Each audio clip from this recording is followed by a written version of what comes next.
कहीं दूर एक शिकारी रहा करता था। वह जंगल में शिकार करके अपने जीवन को चलाया करता था। वह कई साल से शिकार किया करता था। अब वह एक बहुत ही अच्छा शिकारी बन चुका था। वह शिकारी बिना निशाना लगाए ही तीर चला दिया करता था, पर उसका निशाना चूकता नहीं था। हर तीर निशाने पर जाकर ही लगती थी।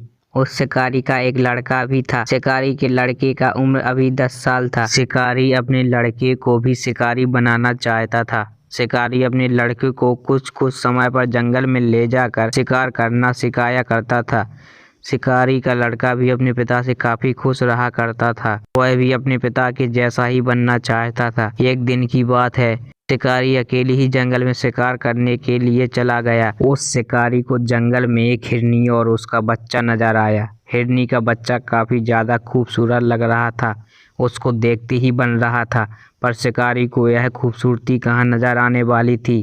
उसने अपने धनुष से हिरनी के बच्चे पर तीर चला दिया। हिरनी का बच्चा जमीन पर गिरकर तड़पने लगा। हिरनी अपने बच्चे को छोड़कर ना भाग सकी।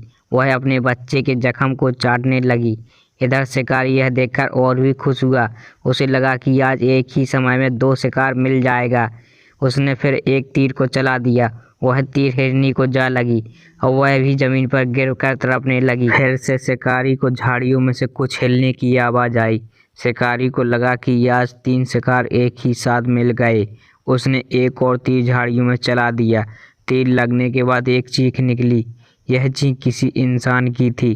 जब शिकारी झाड़ियों में गया तो उसने देखा कि वह अपने ही बेटे को तीर से मार दिया है। उसके बेटे की वहीं मृत्यु हो गई।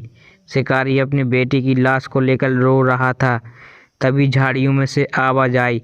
शिकारी अभी देखता है कि तभी एक शेर ने शिकार को मौत की नींद सुला दिया। कहानी से सीख, हम जैसा करते हैं हमें वैसा ही भुगतना पड़ता है। तो दोस्तों, आपको ये कहानी कैसी लगी हमें कमेंट में ज़रूर बताएं, और ऐसी ही कहानी को सुनने के लिए चैनल को लाइक, शेयर और सब्सक्राइब ज़रूर करें। जय हिंद।